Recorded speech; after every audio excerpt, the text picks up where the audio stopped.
Ave Maria, Anastré, la fraiseur. Ave Maria, Stevie, Soukana Chen, Liboso Mutute, Sima Mutute. Bolingo.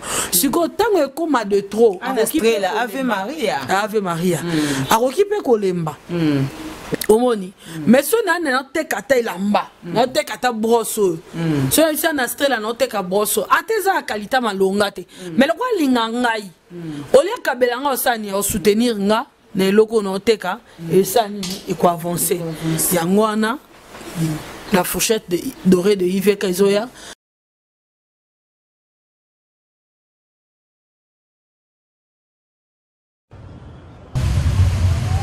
Le Parlement de la République démocratique du Congo abrite, à partir de ce lundi 5 décembre 2022, au Palais du Peuple, les travaux de la 52e Assemblée plénière du Forum parlementaire de la Communauté de développement de l'Afrique australe.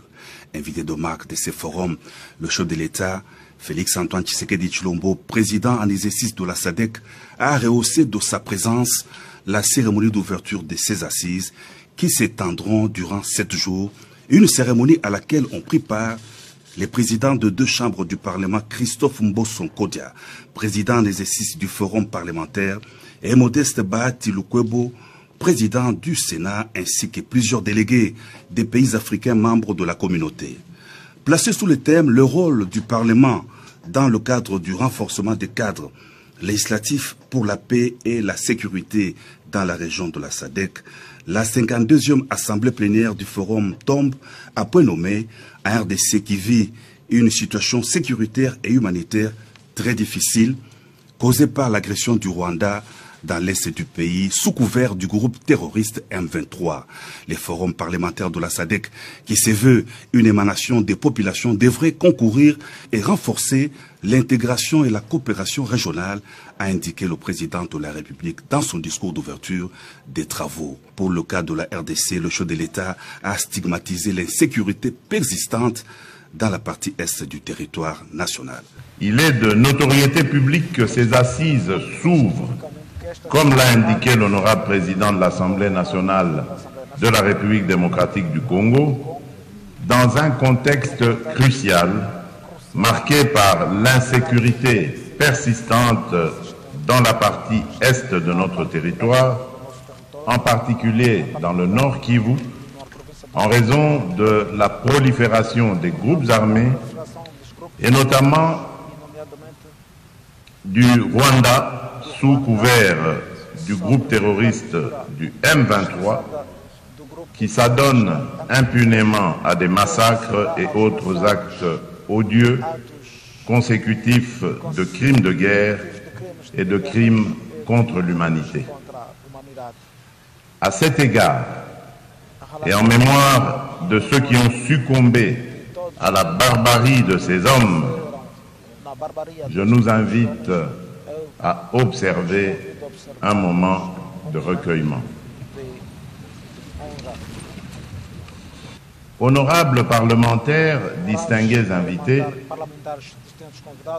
parlant de l'agression nous perpétrée par le Rwanda, nous n'avons jamais cessé et jamais nous ne cesserons de condamner cette aventure belliqueuse et ignoble avec la plus grande véhémence.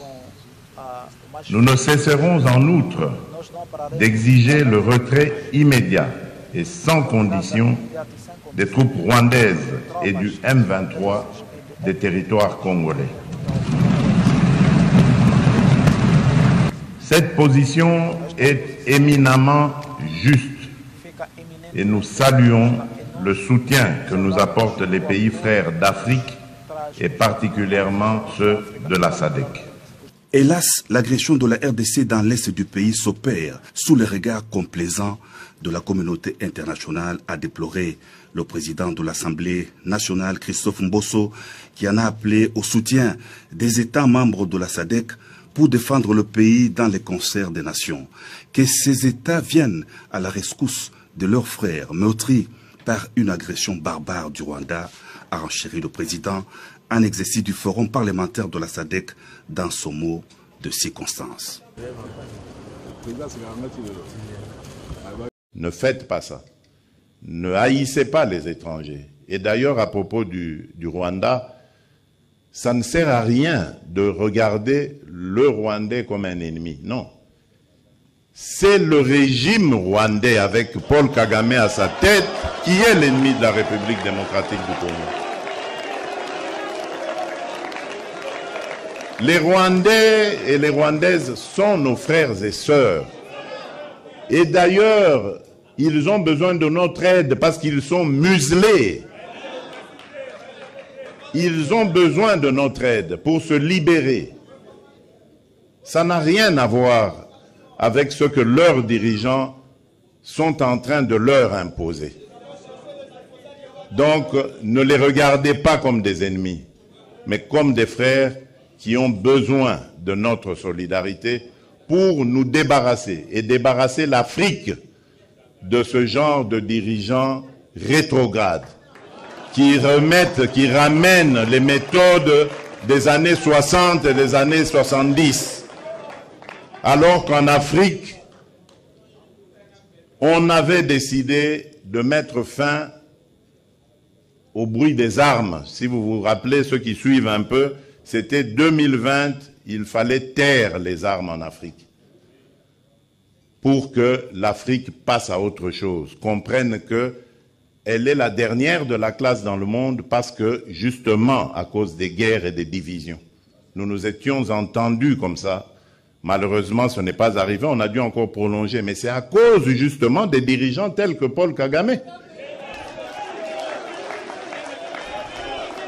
Et il s'enorgueillit d'être un faiseur de guerre, un spécialiste dans la guerre. Il en est fier. Moi, à sa place, je me cacherais, j'aurais honte d'assumer le fait qu'on sème la mort et la désolation. C'est honteux. Et je dirais même diabolique. Nous n'allons pas manger de ce pain. Ouais, shalom, shalom, bandeko na ngai, ba Congolais, ba Congolaises. Na ena nous pona recadrer et peu ba pasteur congolais, le kouta le koso et l'équipe bino, escroquerie. Bino ba pasteur. Makambo ebele biso tolobaka nga na les dinosaures Edi Kamina na Denis Duzosoy. Tuza ba prophète te, Roger le commandant naza prophète te. Et Denis Duzosoy aza prophétise te. Tant tolobaka chef de l'État bateau baza ba conseiller na surtout ba uta Bruxelles ba edaka été. Est-ce que ça la prophétie? Tant que Roger le combattant na publié qui makambo ya mabe ya DG ya SNL Jean Bosco Kayombo. Tant na publié y na PCA aller à Tundu. 3 jours après, président Félix Salongola Bango. Est-ce que Zaki prophétie? Zaki prophétie te? Nani yango na kati ya Kinshasa ayebi te que président Fachi Ngazana tout autour na ye batebele musu bazana bazo aider te nana ngwa yebi yango te mais ça peut na ba conseiller o baza pemé na chef de l'état pe ba edaka pe bazali o pe to yebi tant to belela ki ba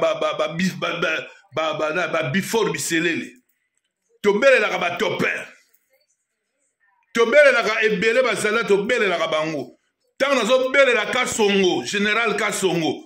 Un civil a comme général va laisser garde général. À ça la formation mon côté, à ça la académie militaire malama comme général. Est-ce que ça prophétie? Ils ont m'embosé solo. Il y a ma cambo tout ba yebi. Mais bino ba passer bokomi ko bongo la ngwale. Oh prophétie. Na pe bino ba kino ba nino abi bokamati bokomo tshona ba TikTok. Et ça va makambo biso ba Roger les combattants ba des dinosaures Edi Kamina ba Denis Duzosoy aussi to lobango déjà. Et mais ça prophétie, pourquoi beaucoup ils sont en prophétie? Tellement bino, ba kinois surtout. Bozala bonne bozaliona bokoma ba esclave. Yako fuka mela ba passer. Ale bozuya ngo botia na ba TikTok. Et ça makambo biso ba Roger les combattants aussi to loba déjà. Nga na za prophète dit yango na bakona kofukamela passer o passer ngana kofukamela omoni Denis Lese asala Denis Lese akendeki na boîte bomoni ba momi ba yikobinira okombana Denis Lese abimisaka bino na poisa soto bito tala bien il y a des années les 2 années ba passer combien ba motakalise bango ba passer combien ba kangi bango na basi ya batu ba passer combien ba kangi bango na bana mike libotika okosa biso apocalypse soko zotanga boptanga apocalypse mingi bokomona nzamba lobaki mukola suka bomona batebele bakoya koteya sango malamu bakobikisa batu bino bokanisi ke ezali force na nzambe oka force nzambe ya force nzambe te eza misala mabe bino bokoma mona kaka okoya poto okosala carême okomosala ba jeûne de prière pour la visa ya poto est-ce que ba mindele bayaka basala jeûne de prière pour bazwa visa ya Congo est-ce que ba mindele passer ya mundele ya français est-ce que ateyaka ba français na lingala yoza congolais ofanda na Congo ozoteya ba congolais ba congolaise ba kinoise na français mais toi alphabet na Congo et ça na 40%. Il y a 18 ans d'école kufa tant bon na bakuluna bo prophétiser kasi nana ya na bakuluna bo prophétiser monte bo prophétiser mukoloni ba okanga Hippolyte Kazembeli Kanambe alias Joseph Kabila mukoloni ba ko saisir ba biloko ya iba ba mbongo ba iba mukoloni ba ko saisir ba bie ya Olive Lembe tala yona azoko sakala na Dubai pour prophétiser quand est-ce que ba okangaye Olive Lembe quand est-ce que ba botele biloko botika o répéter makambo biso sur lobby mais biso doza ba prophétité ate Rich Mwanza est-ce qu'on a aussi bande konangai shalom c'est Roger le combattant na lobby boy na mona ki vidéo moko zo le ka bande kona biso a na poto awa bakei kola ba bake na ndako moko boyo ndako liva soma na poto bazo sonner parce que normalement pour ngai il fallait que bozaka ebele bokei bo saisir bo telemi wana bo bandiko koloba ko sala manifestation ya munene na ba pancarte mila non ndako oyo eza Olive Lembe tala boye za mboro ya l'état comme ça l'état na biso azo responsabilité pour balandela bachape commission moko pour ko saisir ba bien bateau ba iba wana exemple kana pesi mais batu wana o ba détruire mboka o ba bomi batu o ba détruire ba bomi ba yibi ba mbongo ba Olive Lembe na mobali na ye Hippolyte Kazembeli Kanambe alias Joseph Kabila basa na combien de lupangu na kati ya Kinshasa basa na ba combien de ferme na Lubumbashi oh fallait que l'état abanda ko saisir bango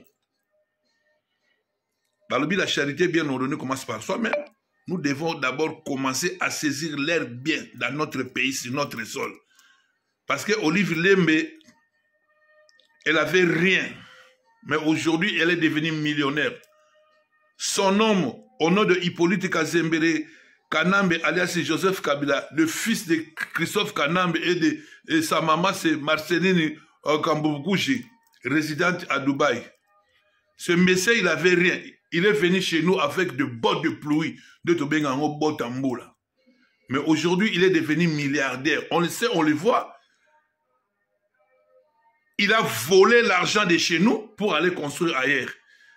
Azana ba carré minier. Pourquoi tu saisir la honte? Il faut pas botter les babylons, voilà. Pas botter les bandas, quoi. Ba ferme, oh, yazanango.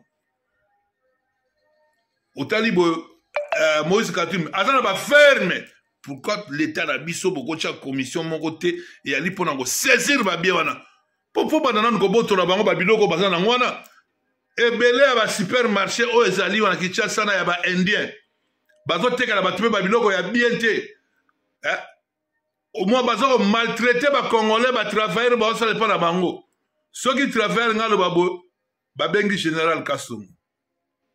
Mais to banana ko saisir ba bien o ezana kati ya capital na mbo na Congo to saisir ba carré minier to saisir ba ferme o banango après nde to ko landela bango ba blogo ya poto Et puis, tant que vous avez une place, vous avez basumi bandang na bango, et ça te bloqué 3 personnes, vous filmez, après vous tirez dans les réseaux sociaux, pour que ça la gaba, tu vas monter ma passe kaka. Mais ça coûte. Est-ce que ba quinoise, bon mon angote, bon yebi ango, pourquoi vous manifestez répéter? Bon manifester, pourquoi vous ça manifestation pénal il y a 1 mois qu'il faut pas si ba kangaï politique, il faut pas boto la ba bien.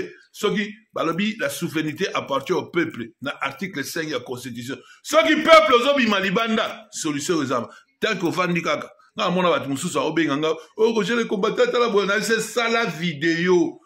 Bobby malibanda. Bobby, go, Brugoumé, son azonyon, abino. Bobby, ma bon manifester. La souveraineté appartient au peuple. Rossi la couille, nalobanini, ritwanza. Hein? Jenny Solo, toloba te. Naza prophétité. Mais ça m'a cambo, ils ont les canacans qui chassent dans la zone de la vérité. Les dinosaures, les dit Kamina. Des gens commerciaux, si un État fonde sa stratégie de progrès économique et de développement social sur l'organisation de l'instabilité permanente de son voisin, en l'occurrence la République démocratique du Congo, il n'est pas aussi soutenable que le Rwanda s'érige en vecteur de l'insécurité dans la région, en exportant, et ce de manière récurrente, la guerre en République démocratique du Congo, avec son lot de problèmes, dont l'insécurité, les destructions, la violence et la crise humanitaire ont lieu place de favoriser l'accélération des échanges économiques et commerciaux mutuellement avantageux. Il n'est pas responsable non plus et correct que le Rwanda s'évertit à violer tous les engagements régionaux et sous-régionaux en lien avec la fluidité et la facilité du commerce et prétendre qu'il est engagé dans le processus d'intégration porté par les commerçants dont il est membre. Une fois encore, la République démocratique du Congo saisit cette tribune pour dénoncer la guerre d'agression planifiée par le Rwanda qui permet à ces derniers d'organiser l'économie des rapines en République démocratique du Congo. Mesdames et messieurs les ministres, la guerre d'agression menée par le Rwanda met en péril les progrès réalisés par les commerçants. Croire à l'intégration économique et ne pas condamner le Rwanda n'aurait aucun sens tant que par cette guerre, ces pays défient la volonté de la construction commune de nos États tels qu'impulsés par les commerçants. C'est pourquoi je demande au Conseil des ministres ici réunis, en marge de cette réunion, de condamner l'agression rwandaise telle que prouvée par tous les rapports sérieux et la situation sur terrain à l'est de la République démocratique du Congo les démontre suffisant. De demander au Rwanda de retirer sans condition ces troupes de la République démocratique du Congo.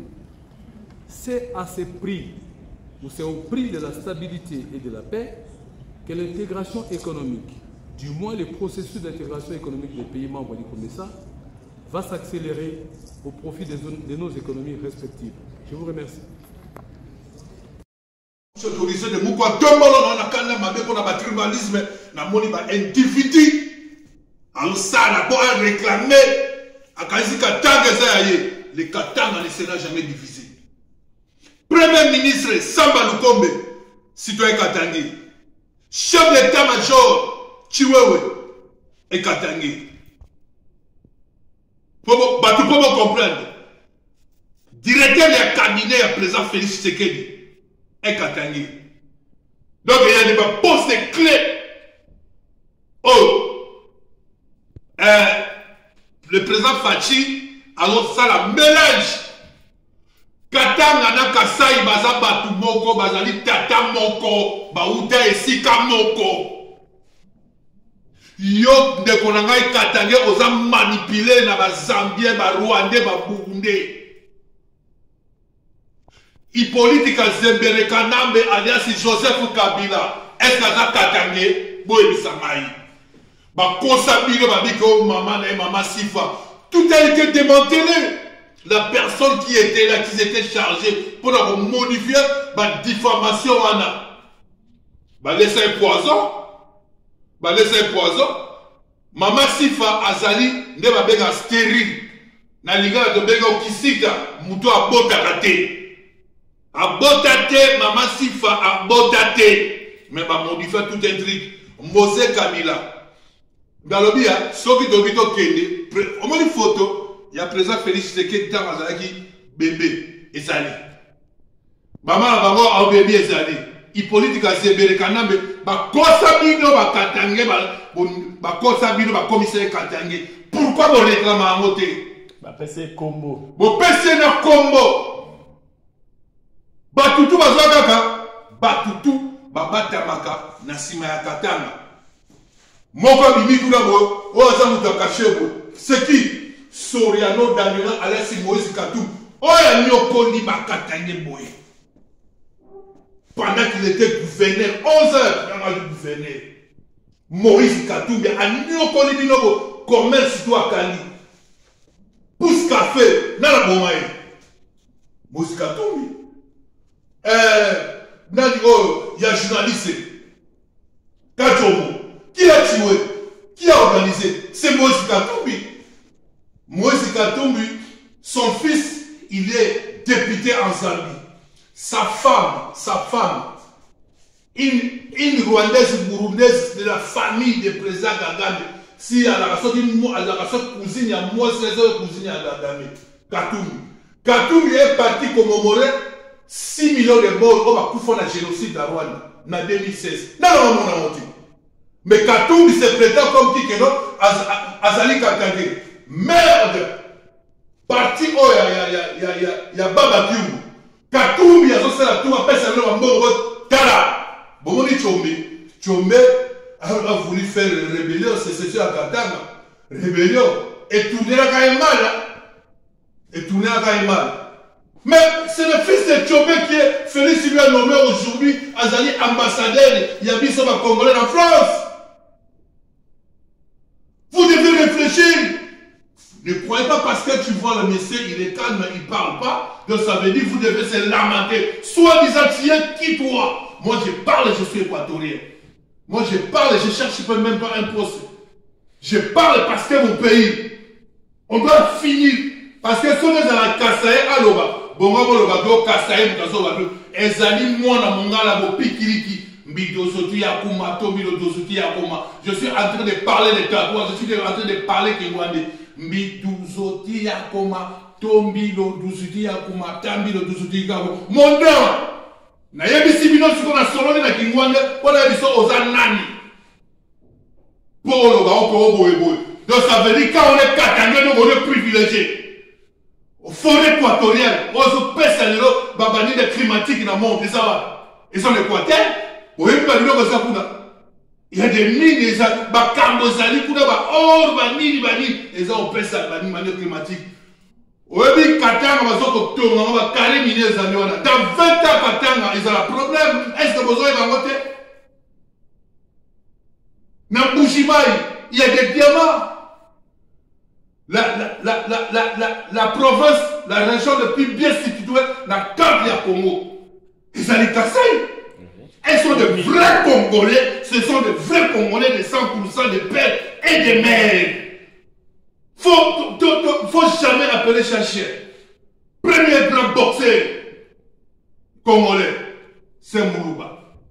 Mère Bitel, il y a Cannes, il y a Coupe d'Afrique des Nations, c'est Mourouba. Premier docteur en droit, Papa Etienne Tshisekedi Wamulu, c'est Mourouba. Premier grand joueur de NBA et basket, Moutomodi Keme, c'est Mourouba. Tous les musiciens, c'est des Tous les musiciens, des grands chanteurs, c'est des Balouba. Oui, des Kassaïa. Des Kassaïa. Mais biso bangala, biso force na biso na Pomoza, armée za biso. Armée, voilà soldat bo pikiriki de monde qui le combattant que l'ennemi. Forêt équatorienne, c'est ça. Il y a biso betopete à tout le tego, boye, tout le mois, de la République de Bokati, biso l'Équateur, tous les frontaliers n'a pas payé des Centrafrique, mais jamais Bakoki Koya n'a pas biso va s'imposer. Alors, bino va découvrir Katanga. Oh, vous comprendre que le tribalisme n'a pas. Ok, bah, oh, Roger les combattants, la bouche autorisée de Moukwantombolo. Donc la bouche autorisée, je suis équatorien. Naza Moulou Bate, Obolo Barangaï, na l'obédi mino vérité pour comprendre que mon équateur, quand il y a dit gouverneur, à l'époque à Mobutu, Nakatia, il y a Katanga. Et lui, il va dire que ceux qui ont Katanga, ça veut dire le premier privilégié. Les combattants, Premier ministre Adam Ekolone. Ça va le premier sans Katanga? Moulubakata. Non, tu as besoin de me. On comprend? Muluba, Baluba, Kasai, Nakatanga, Bazaba Tumoko, Bazaba Nakata Moko, Mama Moko. Koswa Lande est divisé à Bango, Oya Keiboye, Bazaba Tumoko. Et puis Batu Oba Matissa Jekami. Jekami, il faut un fan de Moussol, institution Jekami, hiérarchie, il y a Jekami et Vanda. Professeur Efani Sango, c'était des Bakasaïens. On comprend? Donc, si on a la guerre, tribalisme entre la Kasaï na Katanga, Batu Baza Simanamo, Ezaba Rwandais, Bazambien, Burundais, Tanzanien. Voilà, c'est Roger le combattant. Ma Kamon a sorti aussi la couille. Dans la caméra, ma belle. Que ce soit la première fois et la dernière fois, ça la vidéo, il y a tribalisme. Merde. Toujours. Toujours.